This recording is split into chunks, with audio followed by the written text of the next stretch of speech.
এই দুনিয়াতে যত মানুষকে আপনি আপন দেখেন, এরা সবাই হয়তো আংশিক কোনো কোনো ক্ষেত্রে কেউ বিভিন্ন পার্সেন্টেজে আপন, কিন্তু আপনার সবচেয়ে বড় আপন হলেন আপনার রব আল্লাহ রাব্বুল আলামিন।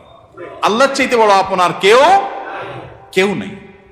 আপনি একান্তে আল্লাহর সাথে একটু কথা বলেন। যারা ডিপ্রেশনে ভুগছেন, অশান্তিতে ভুগছেন, মানসিক অস্থিরতায় ভুগছেন, আজকেও আমার অফিসে আসার আগে দেখি এক লোক বসে আছে, নামাজ পড়লাম আমরা, উনি নামাজ পড়লেন না। তো আমি যার মাধ্যমে আসছে তাই জিজ্ঞেস করলাম, নামাজ পড়লেন, উনি কি মুসলমান না? বলে মুসলমান, কিন্তু উনি অন্য জগতে আছে। কি? উনি আত্মহত্যা করবে। আজকের ঘটনা, উনি আত্মহত্যা করবে, উনি আসছে। হাসছেন আপনারা? এর আগে এক জুমা অফিস থেকে আমাকে ফোন দিল, জুমার নামাজ পড়াইতে ঢুকবো, বলতেছে এক লোক অফিসে এসে ঢুকছে, আপনার সাথে দেখা করবে, সে আত্মহত্যা করবে, জুমার নামাজও পড়বে না, এখন মরার আগে আপনার সাথে একটু দেখা করতে চায়।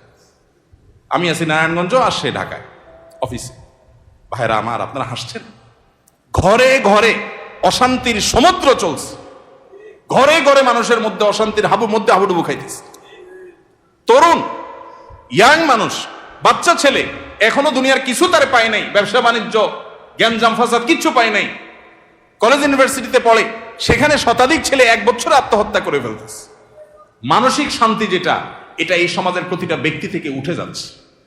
প্রত্যেকটা মানুষ অস্থির।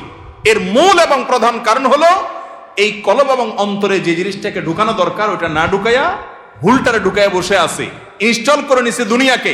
দুনিয়া ছাড়ার কিছু তার মাথায় নাই। একজন